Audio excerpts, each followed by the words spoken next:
Boa noite, sejam bem-vindos. Mais uma terça-feira, cá estamos, né? Vamos começar a nossa noite de terça. Na verdade, a gente já está terminando a terça, né? Então, vamos aí recarregar as energias para essa semana com o tarde de hoje, né?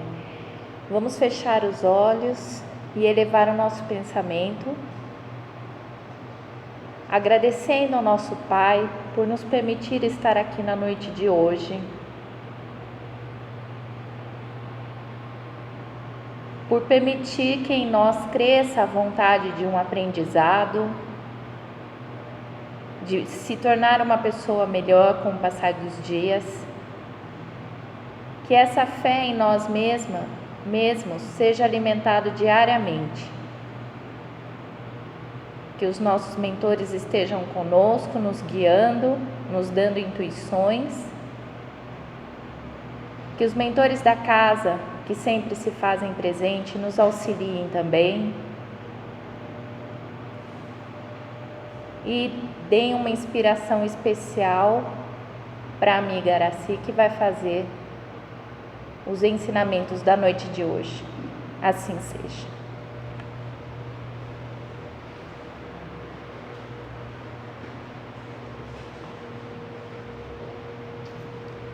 Oi, boa noite.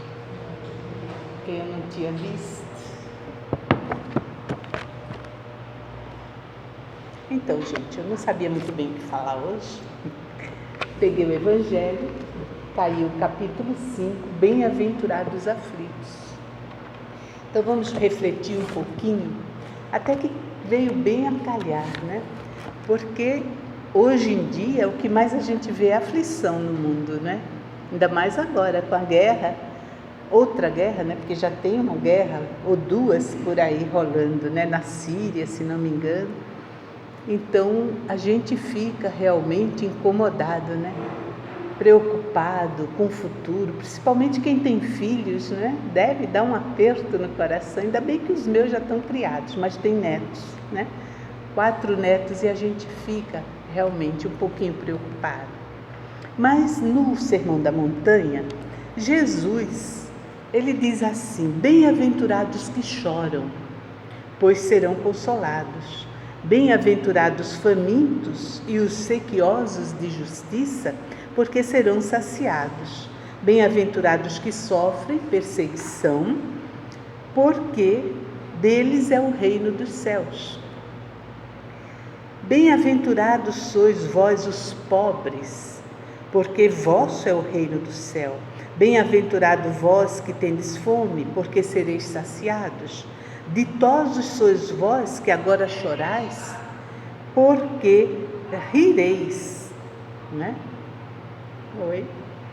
Então, a gente pensa, quando que as pessoas que estão morrendo nos hospitais, na guerra, de fome, nos países mais populosos, mais pobres, né? Morre de fome, de falta de cuidado, falta de remédio, falta de higiene, né? A pessoa está morrendo de tudo quanto é jeito, né? Quando que eles vão ser, né? Receber o reino dos céus, ser saciado, ser consolado, como que isso se dá? Então, os espíritos dizem, né? Só pode ser numa outra vida, no reino dos céus, porque aqui na terra não tem. O cara morreu entubado, morreu sofrendo. Quando que ele vai ser consolado, vai ser amparado? Como? Por quem? Onde? Né? Então, no reino dos céus. Só pode ser do lado de lá, no mundo espiritual, né? Então, aí, aqui os espíritos falam, né? Se Deus é soberanamente bom e justo, esse Deus, né, soberano, não vai poder agir levianamente provocando sofrimento na gente. Não tem como. Então os espíritos dizem, se ele é bom, ele não age caprichosamente nem com parcialidade, então as vicissitudes da vida derivam de uma causa. E pois, se Deus é justo, a causa também é justa. No livro Boa Nova, do Espírito Humberto de Campos, tem uma passagem, acho que é o 5º capítulo, mas se vocês tiverem o livro, procura lá, Mulher Adúltera, né? Então Humberto de Campos conta que após, né, Jesus dispensar a mulher, vocês conhecem, né, a passagem da mulher adúltera, que ela ia ser apedrejada e porque foi pega em adultério, e a lei de Moisés dizia que tinha que ser apedrejada.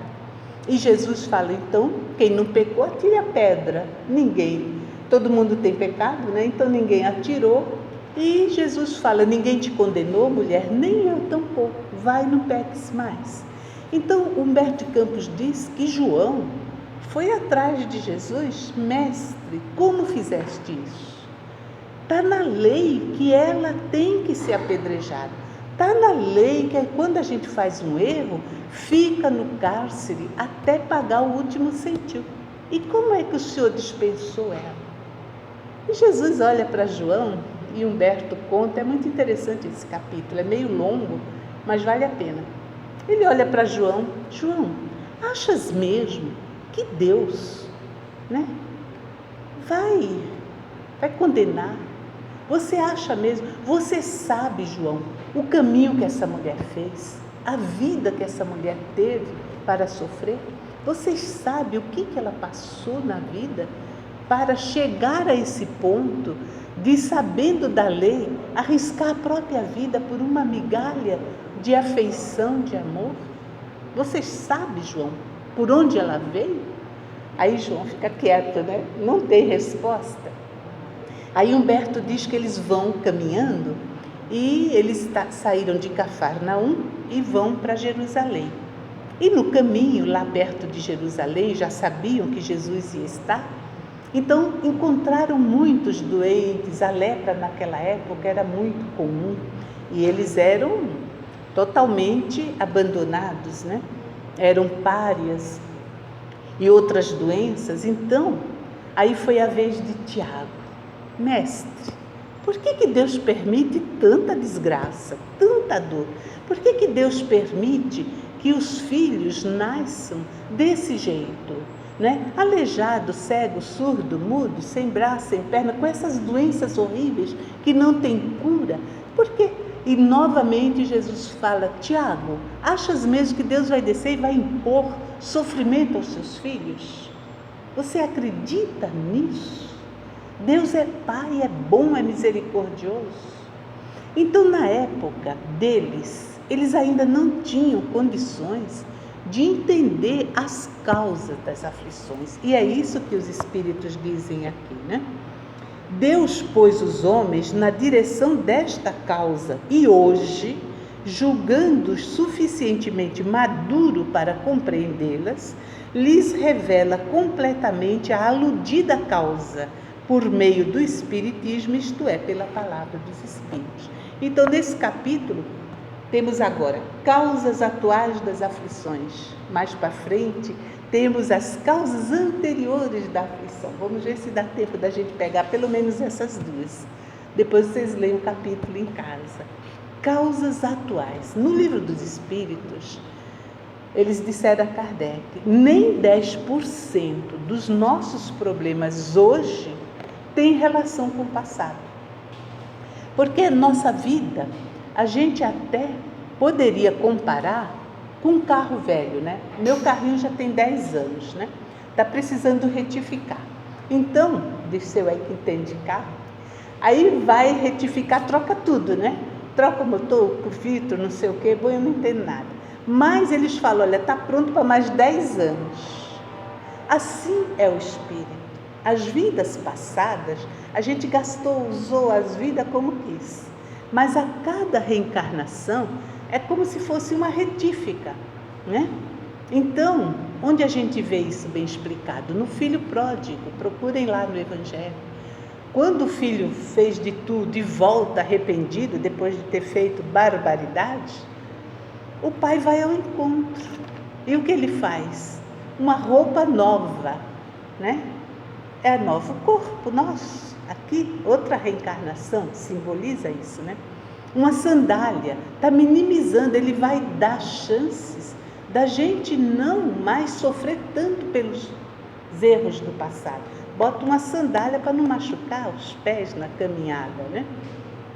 E ele faz um banquete, ou seja, esse banquete representa toda a oportunidade que nós temos. Imagina quantos assassinos estão reencarnados num corpo bem bonitinho, numa carinha de anjo lindo, que a gente tem como filho e ama sem saber do passado, porque não tem que saber do passado, porque como carro vai retificar tudo. Sabe a vitamina quando a gente pega a fruta e vai juntando manga, banana, mamão e bate? A criança vem com uma bagagem do passado, né? Mas nesta vida ele vai receber, como se fosse o copo do liquidificador, outras ideias, outros parâmetros, outras situações que vai mudar. A vitamina já não vai ser mais de manga, a manga que ele trouxe, mas vai ter maçã, banana, laranja, vai transformar. Então é para isso que a gente encarna, para ir se transformando. Então Deus não castiga, mas quem nos castiga? A nossa consciência. E causas atuais das aflições, está aqui no Evangelho, tá? Quem não sabe, capítulo 5, facinho de guardar, né? De duas espécies são as vicissitudes da vida, ou, se vocês preferirem, promano de fontes diferentes, né? Uma na vida presente e outra resultado da vida passada, né? Então, na vida presente, quantos homens caem por sua própria culpa? Quantos são vítimas de sua imprevidência, do seu orgulho, da sua ambição? Quantos homens se arruinam por falta de ordem, de perseverança, pelo mal proceder, por não terem sabido limitar os seus desejos, seus anseios? Quantas uniões desgraçadas, está assim, viu? Podem ler lá. Quantas uniões desgraçadas, porque resultam de um cálculo de interesse ou resultam da vaidade e nas quais o coração não tomou parte alguma. Então, onde está a causa da aflição? Na vida atual.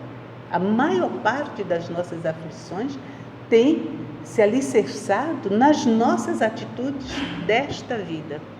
Quantas dissensões funestas e funestas disputas se teriam evitado com um pouco de moderação, com menos suscetibilidade? Quantas doenças, quantas enfermidades decorrem da intemperança, dos excessos de todos os gêneros, da gula, da bebida, dos prazeres, né? Tudo isso acarreta danos. É o tal do carro. Então eu pego o carro, saio da retífica, todo arrumadinho, bonitinho. Aí eu não cuido, não troco óleo, não boto água, ele vai pifar. Aí é culpa porque o carro é velho? Somos um espírito antigo, então a gente tem? Não. Nós estamos aqui para reformular conceitos, ideias, crenças. Dr. Inácio, num dos livros, o livro chama-se Um Novo Mandamento Eu Vos Dou. É do Dr. Inácio do Bacelli. Ele diz, muitas vezes o espírito quer reencarnar, mas quem reencarna é o ego, é a persona da vida passada. O espírito, coitado, está ali tolhido, né? Em vez da gente espiritualizar a matéria, a gente quer materializar o espírito, né? Então ele está tolhido ali. E aí o que acontece? Você vê crianças pequenininhas, e tem um caso, que era o neto de uma amiga, com 3 aninhos ele já pegava qualquer colher de pau, qualquer coisa assim mais compridinha, ajoelha, eu sou guerreiro, ajoelha, eu mando em você. Com 3 anos, é desenho, mas ele não via esse tipo de desenho. E a coisa se complicou quando um dia ele pegou a faca na cozinha e foi para a avó, porque a avó não queria dar as bolachas antes da janta, né? E ele pegou uma faca, me dá, senão eu espeto você. 3 anos. Então, isso é coisa do passado. E aqui ele diz, né? Quantos se arruinaram deixa eu ver aqui, né? Quando ele fala que não, a família não se preocupou em podar as más tendências das crianças, entende? Não acostumou a criança a ouvir o não, a esperar um momento, a ter paciência.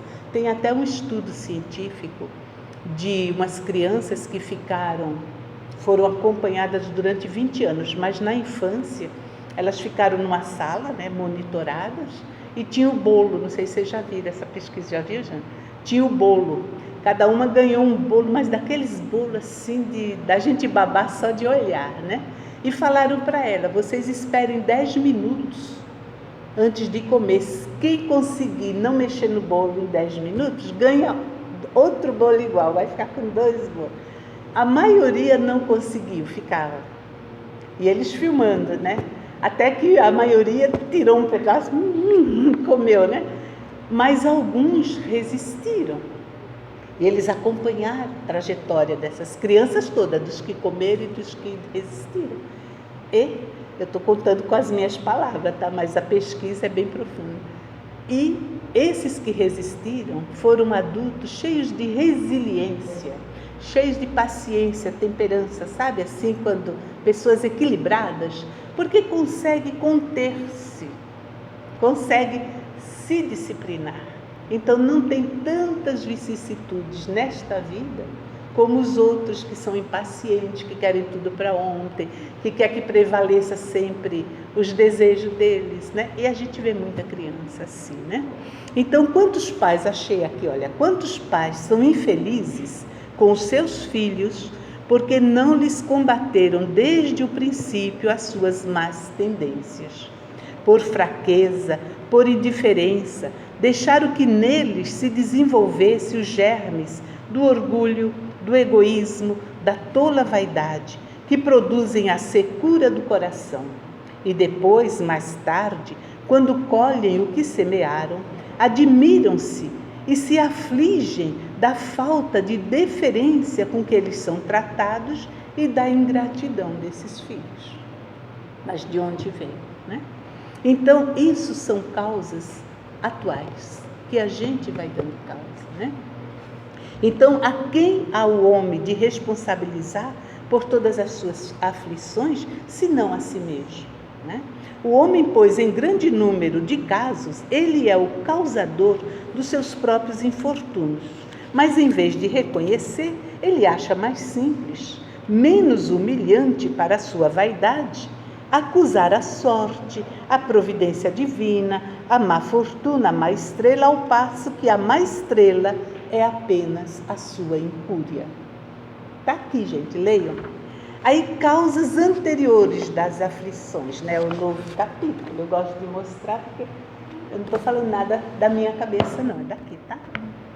Então, porque tudo isso é para mim também. Eu tenho 4 netos e 3 filhos, e a família é grande, a gente tem que estar atento, né?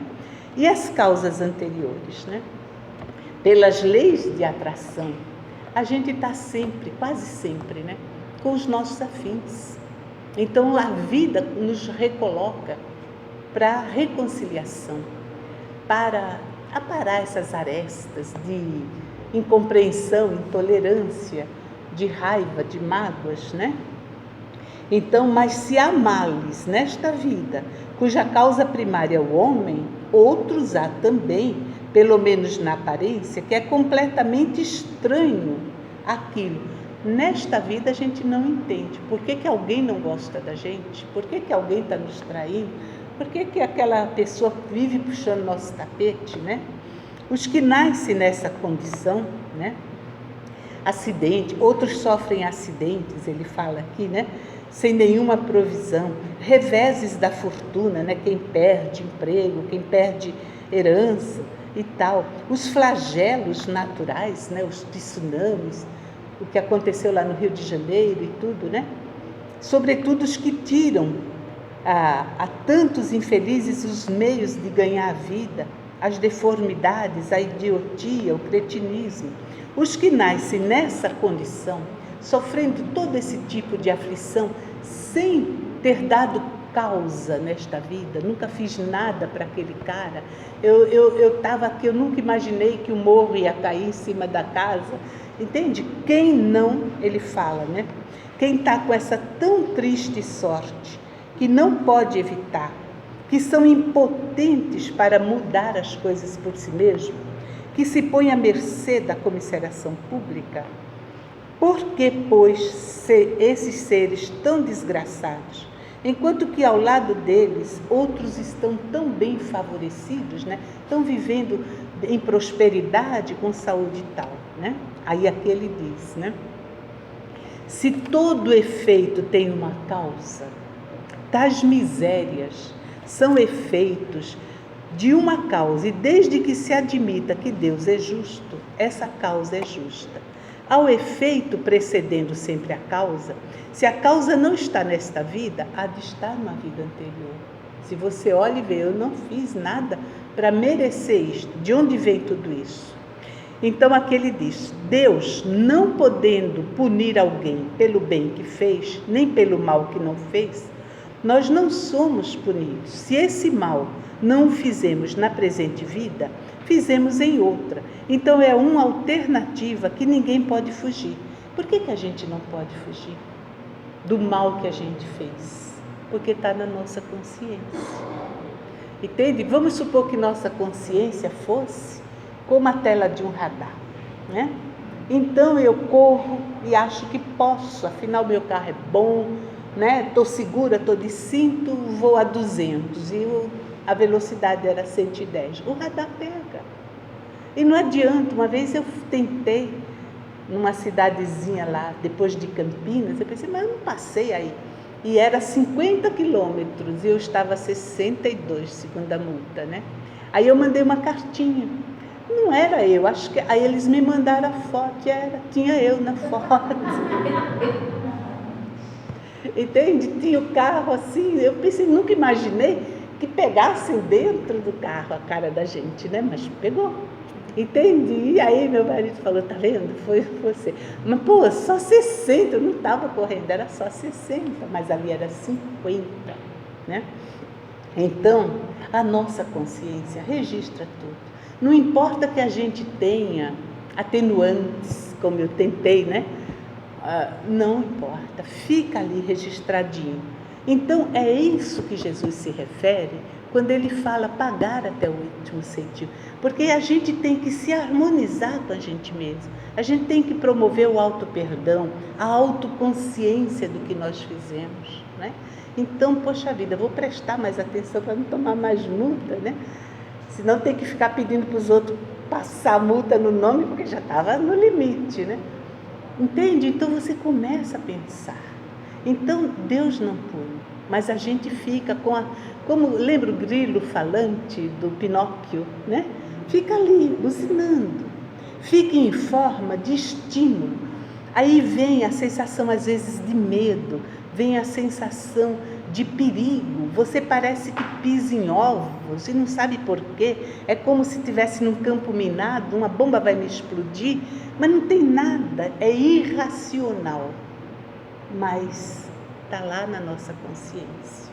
E é desta consciência que a gente não escapa, sem que a gente elimine até o último tostãozinho da culpa. Tá dando para entender?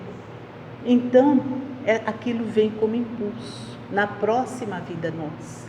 Então, às vezes, a gente não se permite ser feliz, a gente não se permite ter alegria, porque qualquer coisa está incomodando, entende?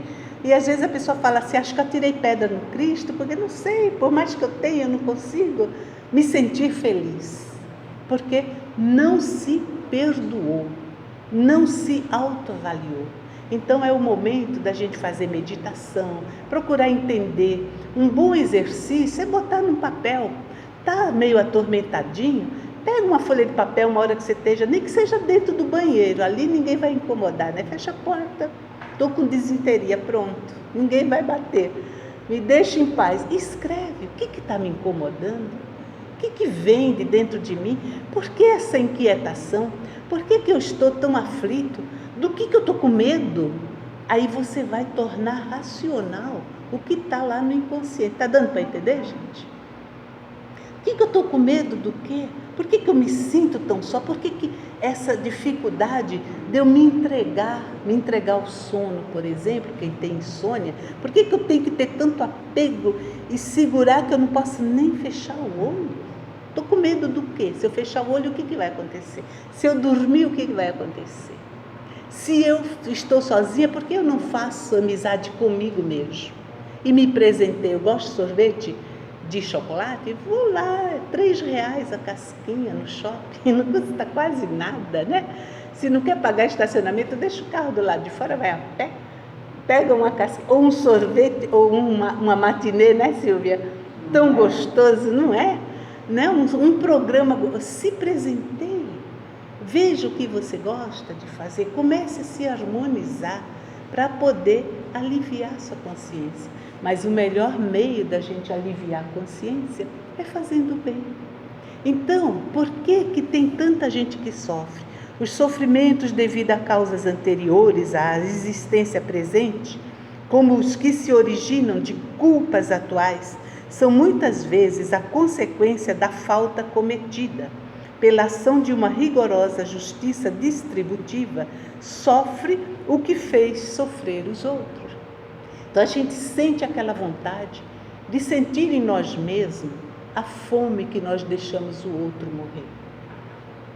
No livro Céu e Inferno, tem uma história de um russo, ou então é no livro do Leon Tolstói, um dos dois, mas eu acho que está no Céu e Inferno.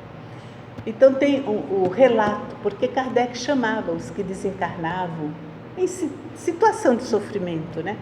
E essa pessoa, ele tinha vivido os 55 anos, ele ficou órfão pequenininho, depois ele vivia de esmola na cidade, depois ele teve uma doença que o deixou paralisado, ele vivia em cadeira de rodas. Então ele mendigava, mas desde criança ele olhava o castelo, porque naquela época, né, tinha a divisão feudal, né, na Rússia tinha muito condes, duques, então eles eram donos das terras e as pessoas trabalhavam para eles, né? E ele dizia assim, eu morava naquele castelo, e ele descrevia o castelo tintim por tintim, sem nunca ter entrado nesse castelo. E todo mundo ria e caçoava dele, coitado, tá doido, né? Imagina. Quando ele morre, numa situação muito difícil, porque ele viveu a vida inteira só de esmola.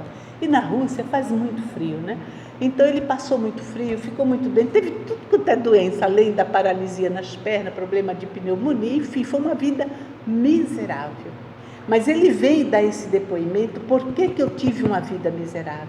Porque na outra vida eu fui o dono daquele castelo. Aquele castelo era meu. E eu torturava os súditos, era por meieiro, né? Então ele dava um pedaço de terra e tinha que produzir cada colheita ele queria tanto de grão, mesmo que não tivesse, vire, mas você tem que me dar, vamos supor, 10 sacas de milho, 50 de arroz, qualquer coisa assim, né? E quando as pessoas não tinham, passavam fome e morriam. E ele falou que muitos morreram, ele mandava embora quando não trabalhava, não produzia por estar doente, ele não tinha compaixão de ninguém. Então ele fala, eu pedi, antes de reencarnar, para ser o mais miserável dos meus súditos, para sentir na pele o que eu fiz sofrer. Agora eu estou feliz. Entende? Ele foi socorrido. Acho que tá. Leiam. Vocês já leram o livro Céu e Inferno, gente? Poxa vida, precisa ler. Vocês estão estudando aqui. Tem um estudo desse livro de segunda-feira, né? Jana, Silvia estão fazendo aí. O Márcio, tu viu o Márcio entrar aí, né? Então, leiam. Tem muitos relatos. Ele pega relatos de espírito suicida. Porque morreu desse jeito, espírito que foram assassinados. Para a gente ter uma compreensão do que a gente fez. Agora, se, por exemplo, outro dia lá no Reviver eu comentei uma parte desse evangelho, porque lá é por bloquinhos, né? Se eu tenho consciência, eu morro e falo, moça, eu estrangulei uma pessoa, apertei até, né? Aí eu preciso nascer sem essa mão, gente? Poderia. Se eu não tiver consciência, poxa vida, essa mão, aí eu vou pegar na letra do Evangelho, que Jesus diz assim: se teus olhos forem maus, é melhor que os arranques e nasça sem. Mas é porque o olho é mau e a gente ainda não aprendeu a ter um olho bom. Então, se tua mão for motivo de escândalo, é melhor que atires ao fogo e nasça sem. Isso está no Evangelho. Mas por quê? Se eu não sei fazer nada com essa mão, a não ser matar, roubar, então é melhor que eu nasça sem mão. Mas se eu tomo consciência, Senhor, que é o que Paulo de Tarso fez, depois de matar um monte de cristão, e ver Jesus, Senhor, o que queres que eu faça? Tudo que ele fez, ele deixou para trás. Agora eu posso usar toda a minha inteligência, minha disposição, minha saúde, minha vida. E ele chega ao fim dizendo: hoje não sou eu que vivo, é o Cristo que vive em mim. Eu vou usar a minha vida em favor do bem. Vou trabalhar por Cristo. Não importa se eu matei quem o seguia, mas agora eu sei que isso é errado e eu vou reverter. Então é essa a proposta da reencarnação, que a gente reverta. Então, em vez de eu nascer sem mão, Senhor, eu posso nascer parteira. Aí eu vou pegar aquele bebezinho com tanto carinho e vou vibrar. Eu posso ser enfermeira, eu posso ser uma boa doceira, ou uma boa costureira, uma boa cabeleireira. Entende? Está dando para perceber? E com essa mão que eu matei, eu posso dar vida. Vou ser um médico. Não dizem que os médicos, que criaram o Médicos Sem Fronteira, um deles tinha tido uma vida assim, como médico de guerra, deixou o inimigo morrer, mas olha, eu quero voltar como médico de novo e dessa vez eu vou dar vida, vou lá para a África, vou tratar quem não tem. Então, percebe como a gente paga esse ceitinho que está na nossa consciência? Então, quando Tiago diz para Jesus, mas não, João, aliás, não tem que pagar até o último centavo? Tem, mas você pode pagar com amor. Você não precisa se torturar. Você se põe à disposição. Então, a reparação do mal só se realiza com o bem. Não tem outro caminho que não seja o bem. Deu para entender? Então, só peguei um pedacinho do Evangelho. O capítulo é o mais longo, procurem, leiam, e reflitam, procurem outras obras da codificação para entender, porque a doutrina ela é filosofia, ciência e religião. Não é só o Evangelho. Claro que aqui é a diretriz, é a base, é o alicerce, para você ter uma boa filosofia e compreender melhor a ciência. Mas as três andam juntas. Então vamos tentar entender como funciona a mente. Tem tantos livros que falam disso. Evolução em Dois Mundos, por exemplo, Aquele livro que você falou, O Pensamento e Vida, de Emmanuel. Tem muita coisa. Então, quando lê, não fique só parado naquele pedacinho, mas vão além. Não importa, sabe? Porque não adianta a gente só flutuar na superfície. Vamos tentar compreender o espírito da letra. É um programa do André Luiz Ruiz, que ele explica todos os livros de André Luiz. Se vocês escreverem lá o espírito da letra, André Luiz Ruiz, vocês vão ter as obras, ele lê e comenta cada pedacinho, cada parágrafo, entende? Vai explicando e assim a gente vai compreender. Deu para entender? Lu, quer fazer a prece de encerramento para mim? Bem? Obrigada. Então, gente, boa noite, obrigada. E qualquer coisa, estamos aí. Tem os estudos. Quarta-feira, estudo do Evangelho. Domingo da mediunidade. Na segunda, do céu e inferno. Está aberto, tá? Pode entrar, que não tem problema. É que nem circular. Entra no ponto que você tiver. E depois você dá a volta e chega lá de novo. Tá bom? Uma boa noite. Agradecidos por estarmos aqui reunidos hoje. Se vocês quiserem fechar seus olhos, agradecer a Deus pela oportunidade, pela vida que nós aqui tivemos hoje. Agradecidos ainda por podermos ter saúde, por ter os nossos pensamentos livres, soltos, que possamos refletir tudo que foi falado nesta noite e que possamos também colocar em prática na nossa vida, no nosso cotidiano. Não é fácil, mas tenho certeza que é isso que Deus nos espera, que nós mudemos um dia de cada vez, um pouquinho de cada vez, pois Ele espera que nós possamos estar cada dia melhores, para que assim possamos nos amar e amar o próximo, que esse é o maior mandamento que Ele nos deixou. Que possamos voltar aos nossos lares, melhores do que aqui se encontramos quando chegamos. E lembremos que aqueles que estão da mesma maneira, então que possamos levar para eles esse amor, esse carinho, essa compreensão e essas palavras. E que o Senhor Jesus vos abençoe todos os dias de suas vidas. Que assim seja, graças a Deus.